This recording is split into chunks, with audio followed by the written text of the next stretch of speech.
this is going to be maybe controversial. Anybody who likes Elon Musk, disconnect now. Is this a part of the podcast where we get serious, by the way? Have we just pivoted? If we ever get serious, I'd like Andrew to just pop in as a guest speaker and wave. True. This is your moment to shine. We'd like 5 words on what the future of water is. 5 words on the future of water. That's pressure. Okay. Yeah, exactly. Oh.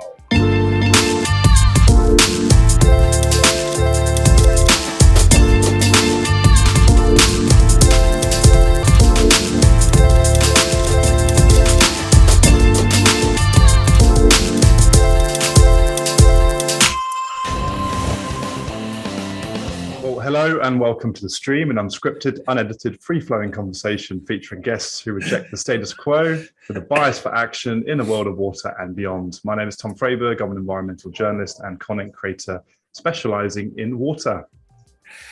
And I'm Will Sarni, a water strategy consultant, doing my part to solve wicked water problems. And today we are thrilled to be joined by Emma Weisbord, coming to us from the Netherlands, from Royal HaskoningDHV. Emma, good to see you. How are you? I'm so good. So excited to be here. This is going to be a chaotic episode. I can guarantee it. Chaos reigns across the pond. Supreme. Yeah. Embrace the chaos. And we should say, first of all, happy belated birthday. Thank you very much. Happy birthday. You had a big birthday. Celebration recently, so we will Cheers. have a drink on that. Celebrating Emma, my transition away from young water professional to what did we call it, Will? No, I'm not quite seasoned yet.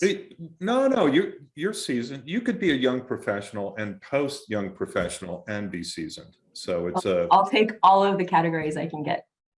And Emma, you know, not that I haven't done this before, but I am having whiskey at 6:15 in the morning. I appreciate it. I would like to do this more often.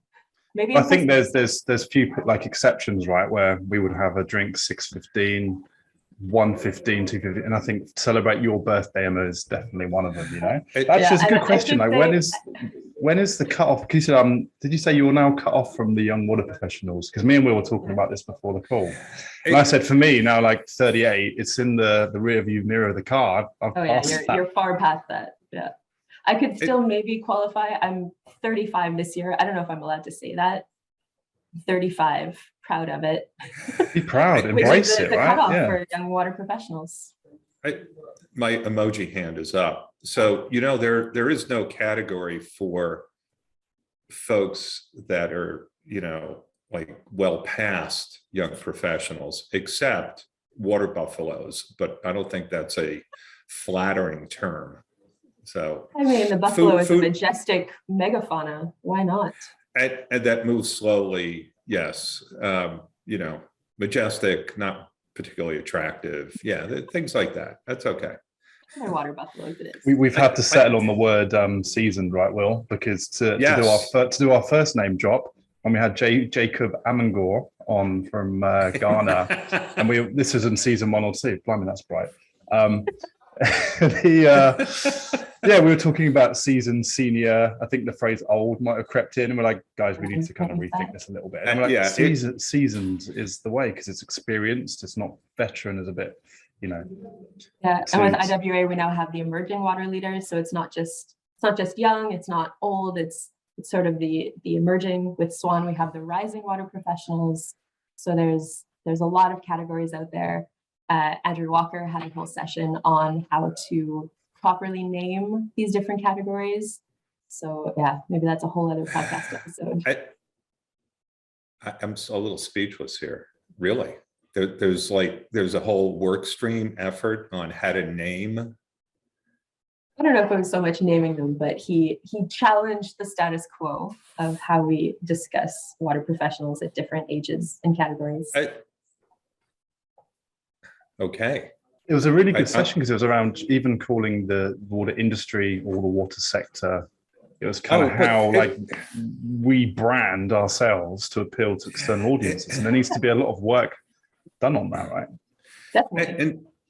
And Emma, you made a few comments on my post on I think the NASDAQ article, which was great, by the way, and I'm glad you picked up on the our relationship with water as opposed to the water sector. And is this a part of the podcast where we get serious, by the way? Have we just pivoted? If we ever get serious, I'd like Andrew to just pop in as a guest speaker and wave in the background. Yeah, we can do that, Andrew. Emma's done a personal request for you to come and say hello. I think as the brains behind the podcast, I mean, if you want to come and take the mic for a couple of minutes, I'm a gift master. Oh, you won't be able to hear, will you? I've got no idea what's going on. There we go.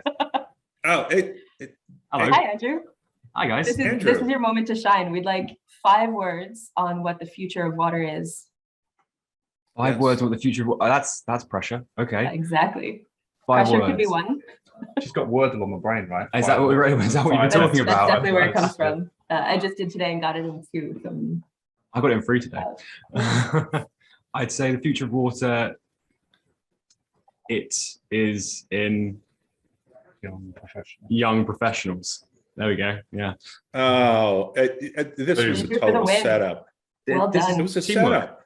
Teamwork. No, that wasn't even practiced at all. I'm very impressed. Oh, I think it was rehearsed. I mean, it was well done, but I'm suspecting this was and by the way, you 2 guys look great connected by wires. This is like this is yeah, we haven't really thought this through at all. This is you're like I'm having to keep my head at this angle, otherwise I'm just going to pull one of them out. I think it'd be really cute if you got close to each other. Like that's a matter for HR. Who is our HR consultant? Yeah, we should probably consult first, right? But I could mediate this if needed.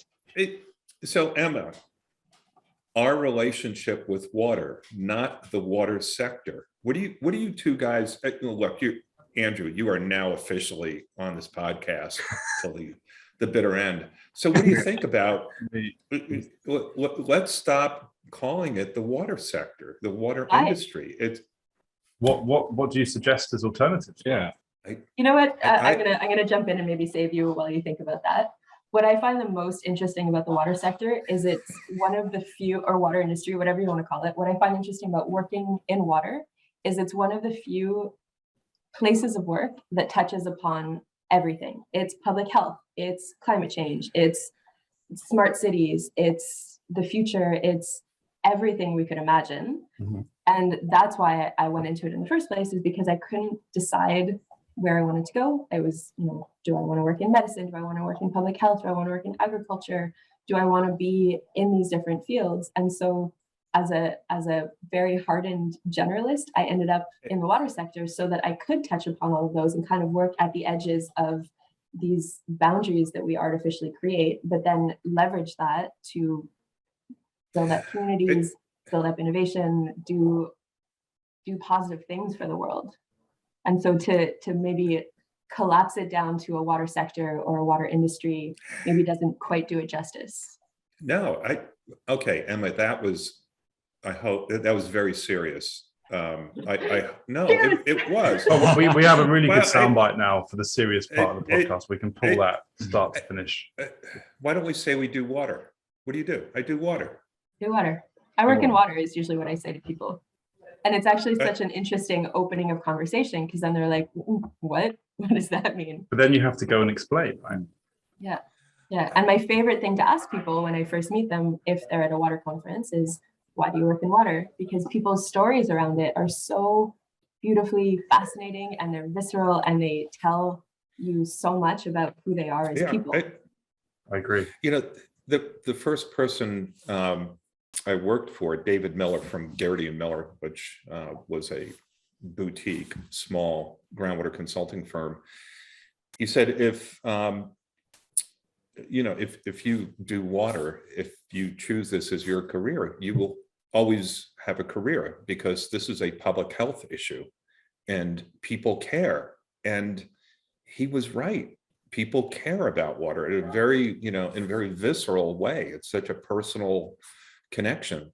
So I think we should noodle on this a little bit longer about, not right now perhaps, but how do we find it fascinating the people that perhaps stumble into water accidentally, for example, but then they are hooked for life. They realize the people. You called it the lobster trap at one point. Right. Yeah, my former boss, again, if we're going to do name dropping, Tim Dower, he said to me, the lobster trap, once you get in, you can't get out, because there's just this community of amazing people that have got this kind of concentrated effort to solve one of the greatest challenges that we face, right? That is intrinsically linked to if you talk about like sustainable development goals, SDG 6, it's linked to everything, healthcare, education, right? But so once you find that purpose within water, people tend to stick around. Put your hand up, Will. Will, we need your emoji hand. Come on, dude. My emoji hand. Tom, I think you wrangled Andrew into the water sector, don't you think? Andrew, would you be prepared to comment on that? Would you say you've been wrangled in? I'd say wrangled in a positive and nice way. Oh, yeah, wrangled. You know, to be wrangled, or, you know, being a wrangler is not necessarily a negative thing. I consider myself quite the wrangler for getting people into the water sector, keeping them in the water sector, and just growing that little burgeoning interest of what could I do with this set of skills, and showing them the wide range of possibilities that exist in the water sector. Because I think often we think of water as you need to be an engineer, or you need to be this or that. And yet I think everyone here is a bit more on the generalist side, a bit more on the not necessarily fitting in one particular box, and able to move a bit more laterally across different parts of the sector and make the most of it. So I think that's a fabulous segue into how did you fall into water? So how did you fall into the lobster trap? Yeah. I like to think I grew up in water. I mean, I grew up surrounded by lakes and streams. Yeah, also. Yeah. How did I first really get into it? I only realized it was actually a place to grow a career in university when I was at University of McGill and took a water resource management course. And I was like, oh, this is a thing. Not only is this a thing, but this is now my thing. And then every role since then was trying to establish a foot in the water sector. And I always felt a bit like Goldilocks, because every job I had probably up until now is, you know, not quite right. So I've worked in government, I've worked in academia, I've worked in NGOs, worked in startups. And I always ended up working kind of at the borders between different roles that I was supposed to have. So they'd kind of hire me for something and I'd stretch my arms and kind of poke out of the box that they would try to put me in. And I think particularly because I wasn't a specialist, I would end up pulling in experts who were really good at one thing and try to develop that and connect them with somebody else and grow that a little bit more. And then I guess ended up being a generalist my niche in the water sector. And that's what I'm doing now, is working at the edges, looking at how do you build community, how do you build collaboration, and where do you grow positive impact from there. And I feel really grateful that I've had excellent bosses in the last couple of years that have allowed me to explore that a little bit more. It's really exciting. Wow, this is like the third time you were serious during this conversation. I know, this is too much. We're keeping track, Emma. It's fine. No, you're allowed to do it to 5 times as a limit, and then you get a warning, okay? Within 30 minutes. And by the way, Tom, I think Andrew has had enough of you, by the way. You can just tell from the look. I don't know Andrew really well, but you know, there's just enough like of me probably starting to like lean out of screen. It's like what I might do then is just move to this side. I'll just come over here. There we go. Like, We've got an AV problem with that. Like the wishbone after a turkey. Whoever wins the poll ends up with the microphone. I think the whole topic, but I do believe the topic of how people got into water is really, really fascinating, because it is a passion and people connect to it. And it's very different than other, I want to say, environmental sustainability issues. And, there's obviously climate change and energy and, waste and so on, but water is just such a personal connection. So let's in terms of then, we know that once people find their way into water, they get hooked by that purpose. So my question in all of this is, how do we collectively, and everyone listening, do more to get people interested? And this came up with a conversation that we had within the last episode with Erin Rothman from Storm Sensor, Great in terms episode, of positioning the company around climate tech solutions and water as part of that. It's a bit divisive, like water should be able to find its own way and get its own investment. But if you look at the increased attention and investment going into climate change related solutions, and water is a part of that, then to kind of use a phrase from Stuart Ord, WWF, another name drop, can we hook onto the wagon of climate tech solutions to pull our way? That's I'm going to leave that one with you, Will. No, no. I also want to challenge that after Will has. Emma, awesome. No, go for it. No, I believe the way to, well, one thing I believe is absolutely critical, if we just have this echo chamber of water professionals, chatting about how important water is compared to anything else, we're doomed. We're never going to solve water. The big opportunity is connecting with the layperson and connecting with people that use water for recreation, that, there's this whole community. And it's something, Tom, you and I talked about with Stu in terms of what WWF is doing with World Rowing, and now what the Rocky Mountain Rowing Club is doing with WWF and World Rowing. And how do we bring that whole community and other lay people into a dialogue around, I like to swim. I think I'd like to swim in clean water and not get sick. So how do I participate in that? I think that's the opportunity, as opposed to, water's a climate issue. So we're talking to another, silo of geeks that have their own echo chamber. And I know I'm going to get pushback from that comment, but what the hell? It's 6:30 in the morning in Denver. That's the Irish coffee speaking, right, Will? Will, I'm very impressed at how articulate you are at 6:30 in the morning, because I'm barely that articulate at whatever time it is here.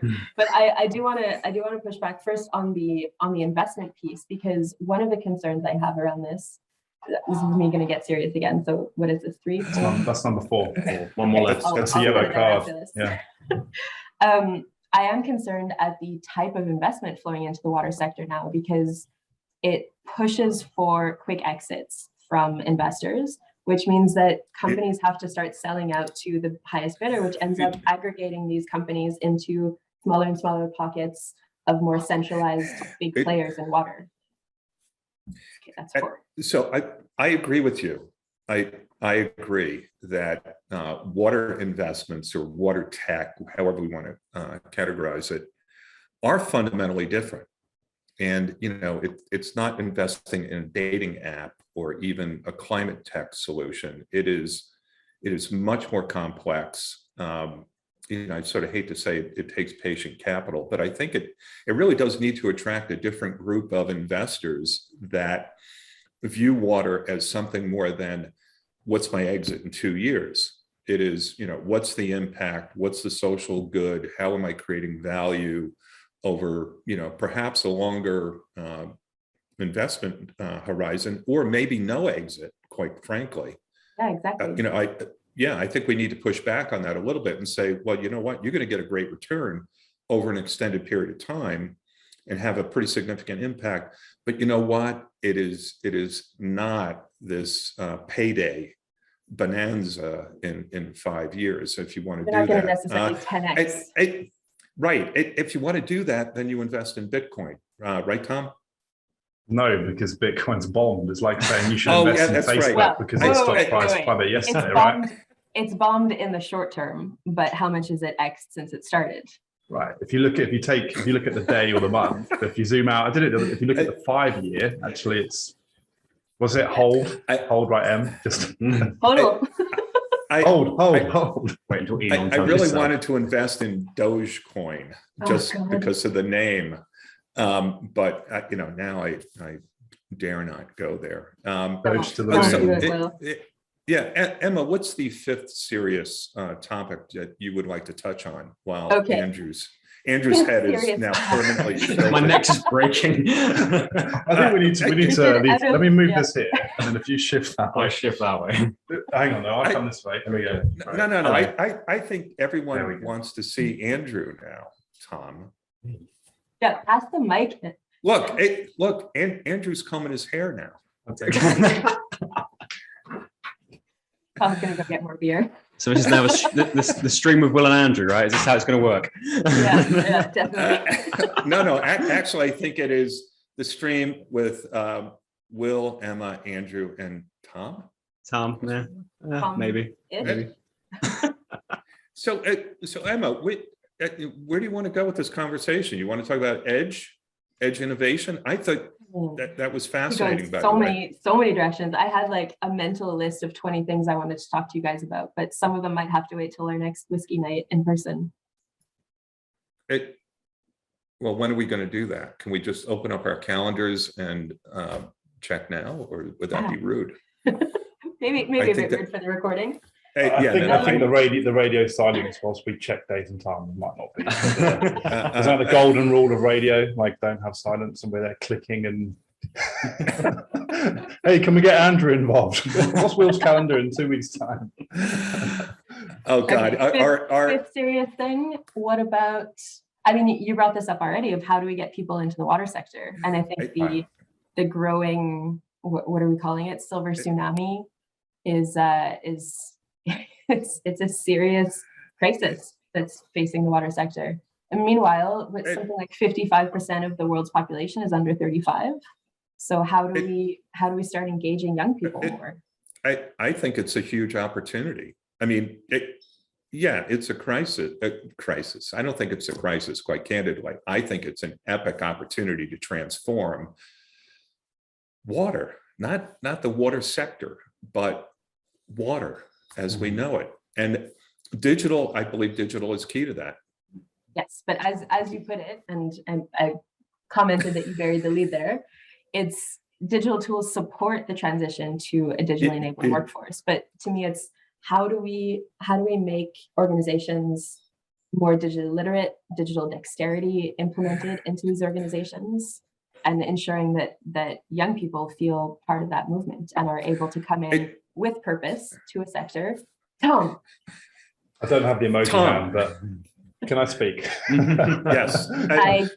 We need to ask Andrew if you can speak. Andrew, can I have permission to speak? You can speak on my podcast.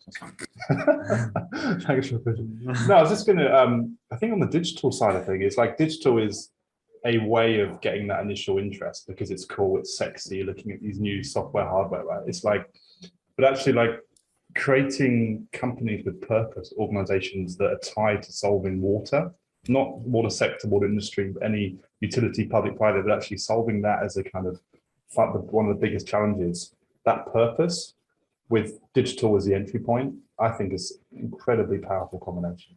I agree. That's just me being serious, if that's okay. But how many is that for you? I think so. As part of the Rising Smart Water Professionals with SWAN, we did a lot of surveys. We reached out to a lot of young professionals from around the world and asked them what would get you interested in a career in smart water. Cool. And purpose came back as top of the list. They want to make sure that they're having impact in the sector while also having some stability and opportunities to grow and learn and adopt new ways of working. And that was exactly how we ended up structuring the network around it. Was this is a career you can have that has purpose, that has impact, that you can have fun with. You can hop on podcasts and talk, chaotic things with all of you guys. But at the same time, you're impacting the public good. You're having an impact on short-term, mid-term, long-term human health. Emma, did you say stability?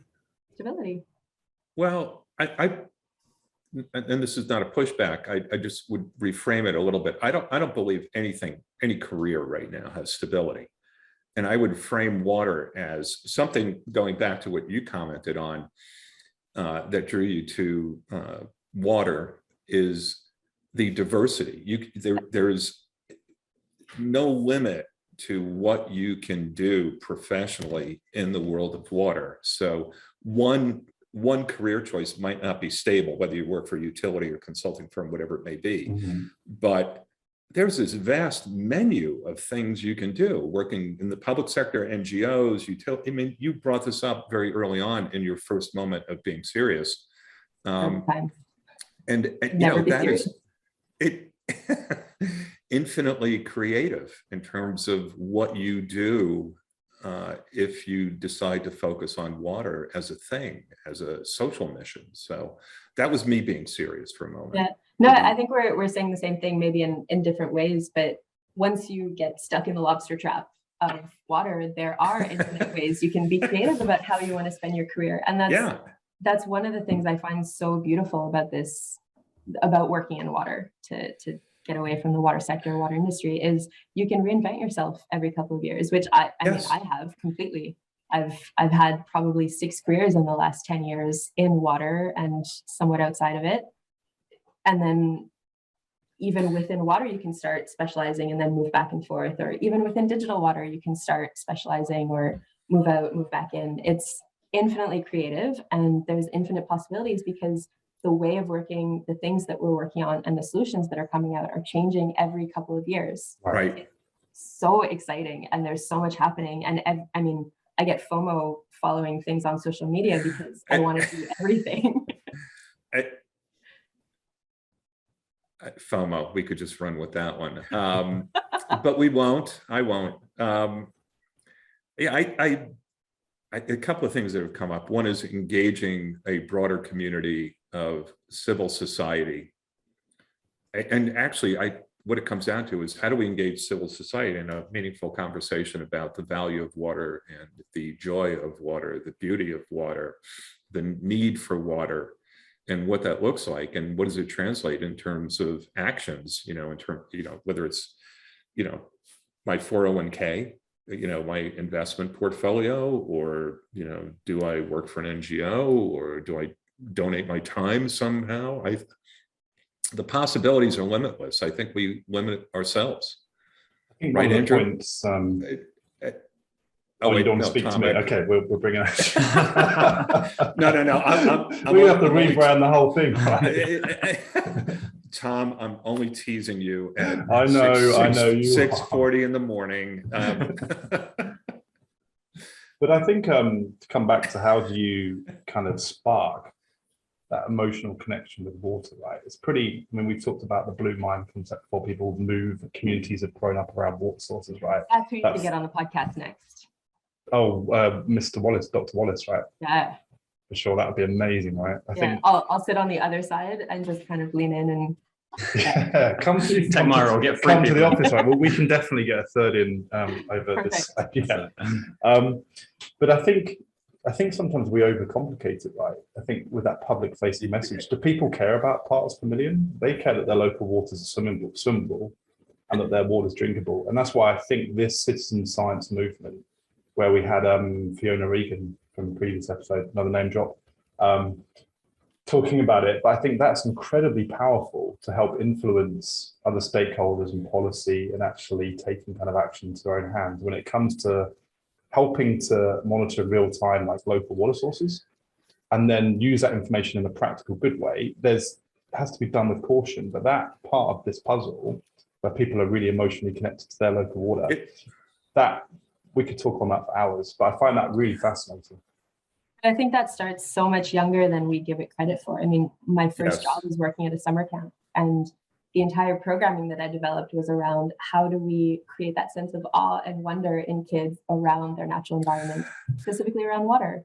And it's incredible to see faces light up when they learn that, the water that they're looking at in front of them gets filtered, and then they drink it, and then it goes back, and it's a whole water cycle. And that then feeds the trees, and the same water that's there becomes a cloud. Like there's so many ways to create that sense of awe and wonder at a very young age that you can replicate at older time points for people to reconnect with that over time and re-engage with the natural environment. And I don't think we do that enough in the water sector, that kind of connection with the outdoors, with outside of when you turn your tap on.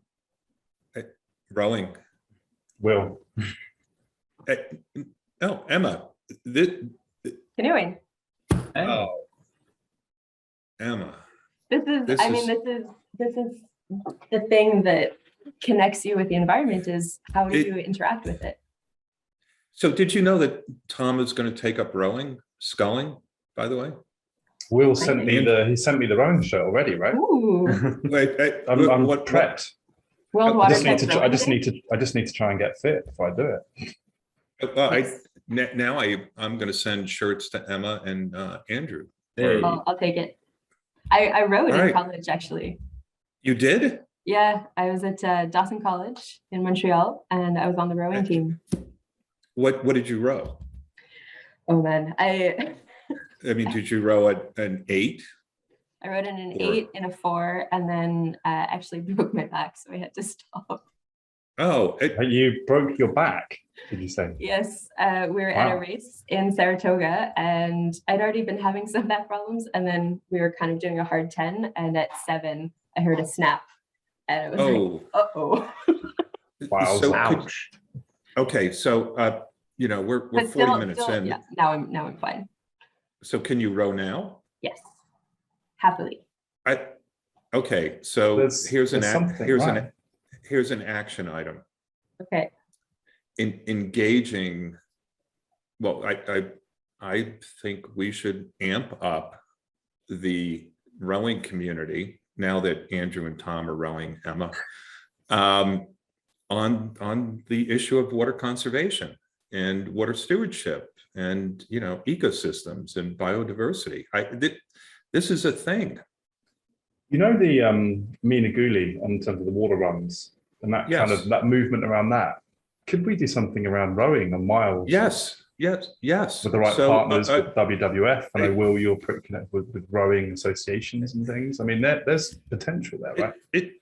There is potential. And I was having a conversation with WWF about this in terms of, and it goes back to one of our serious moments, how do you engage the rowing community on water conservation? And it just needs to be something as simple as, do you really want to flip your boat in contaminated, unsafe water? I mean, like something, as basic as that. Like, don't you value clean water? You don't want to. It's the stories we tell, right? I don't think we tell. Yes. You guys are doing a great job at storytelling and making that at the forefront of how we engage with people. But the water sector in general, we don't tell good enough stories. We keep it very technical. We keep it very high level.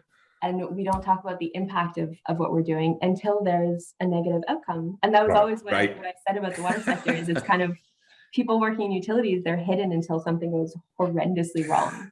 And yet nobody talks about how 99.99% of the time you turn your tap on and everything works perfectly well. But we don't tell the stories of the people behind the scenes who are creating this whole supply chain of clean water from source to tap and back again. I've always thought, and Will, we've talked about this in the last kind of World Water Day messaging, that we need to celebrate the unsung heroes. Like imagine if generations of kids grew up not kind of aspiring to be kind of YouTube influencers, and I won't use that word very often because Will knows I hate it. But actually to celebrate the entrepreneurs, the physicists, the engineers, like to have these people. I think you're quoting Lex Friedman right now. You know exactly the one, right? You've called me Which up is on it. very ironic because he is exactly that type of person to be an influencer. Imagine like this, he's what MIT AI professor, right? But his following and his podcast with Elon Musk was incredible. I don't know if you've listened to the latest one, but just So I'm sorry, this is going to be maybe controversial. Anybody who likes Elon Musk, disconnect now. I'm so bored of hearing about him all the time. There are so many incredible people out there that don't position themselves as these lone geniuses who reinvented everything. There are so many better stories we could be telling about more interesting people who are doing better work collaboratively and pulling in different expertise to create these innovative, interesting things. Enough with Musk. Emma, I'm gonna get so much hate from this. No. Get rid of that whole section. It's a good point. It's a good point. I mean, I think we need to celebrate. There are more Elons.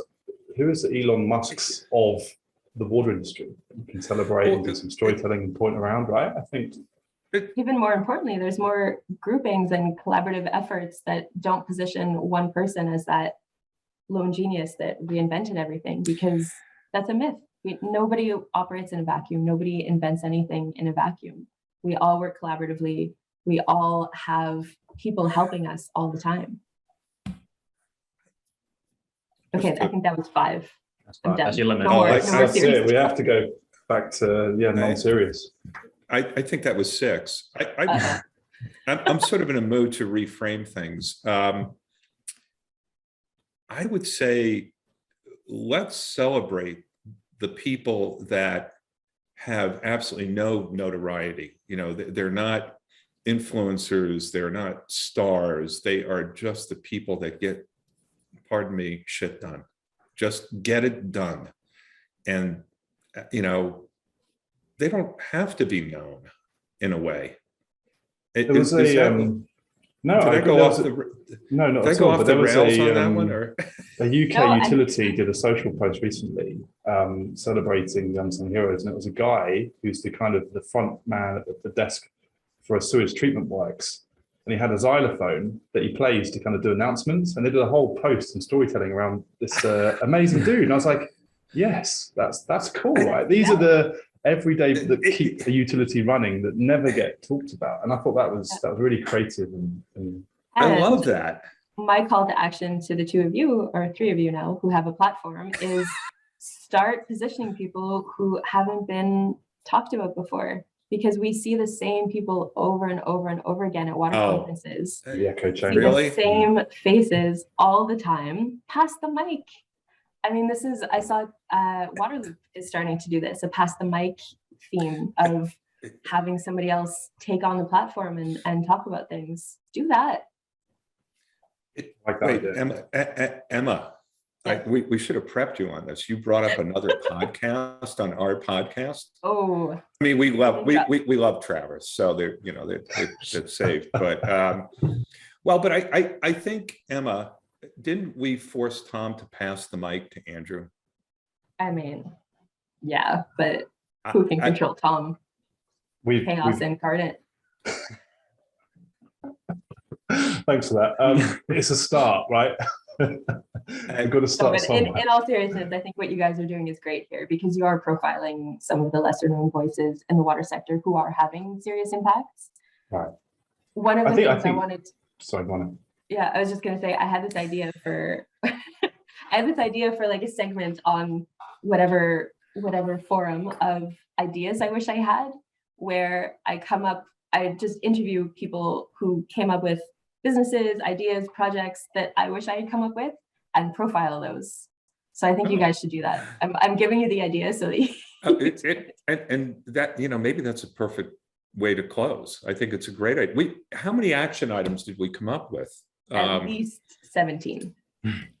I believe you're right. So, and Tom and Andrew, we should bullet these out in the episode recap of these are the things that we committed to. I love it. I love it. And it's honestly, we've gone on for what, 45 minutes on that. I don't think we've got so much more we could. So I think this new series that we're kind of carving out, Emma, this is series 5 in the making for sure, right? So. Guys, I have to tell you that the two of you in the little video box on Zoom like this is cute. I think it's iconic. It really could be the image, you know, for season 4. You need like these little subtitles, collaboration, just popping around us, right? Right. Young professionals, right? Now that it's gone for me. This is the future. Rear view mirror. Yeah. Emma, I think we need to just like tilt our heads, you know, like It's just needs to There we go. after this. we are inducing muscle strain amongst the reviewers, but guys, it's been a riot. Chaos, absolute chaos in the making. This is great. Love it. I think we have some great actions. I also think follow-up in-person conversations are necessary. Yep. Yes. I'm looking forward to that. Fully support that. I'll dial up BA this afternoon. Perfect. Wait. I don't know how to close. I was thinking, how can I was like what we've touched upon, how I could kind of close with. I think it needs name drop. I think both of you can, you know, like just enjoy. No, I was gonna say enjoy water. That's too simplistic. But celebrate water, enjoy water. There's a career in water. Let's not get hung up on which part of it, but you Look know, at the edges, collaborate, explore new fields. row Be and creative. paddle and paddle. Be creative, exactly. And storytelling is key, right? Storytelling is key. Emma, thank Will. you so much. Thank you, Emma, guys. Emma, thank you. This has been the most fun chaos I've had all day. Embrace the chaos. Well, and it's 6:54 a.m. You know, On a what- Saturday, right? Because there's no way we would be drinking during the week on a weekday. Never. No. Well, as we know, that is not the case. So yeah, it just sort of set the tone for the day, right? Andrew, thank you for joining. Thank you for inviting me. I enjoyed Andrew, chaos. you were fabulous. And I Thank you, Will. love the wired connection with Tom. I mean, it's just, This is how Tom, we you operate all said day. In fact, I Tom think said we're he gonna watched The Matrix, right? So we're gonna change around. This is gonna be our seating position for every time we're in the office now. Just connected. right? Always, just forever. It's just You speed know, there's lining. such a It's thing speed as lining. wireless, right? Yeah, we don't have the same connection, you know, it's the same reliability, It's you about know. quality. Totally different. Well, guys. glad you joined, Andrew. Thank you so Thank you much. very much. yeah, It was nice I talking. love it. Guys, And- thank you so and- Bye, much. guys. Andrew, Tom, Emma, be well. Take care of yourselves. Bye, guys. Take it, guys. Bye bye.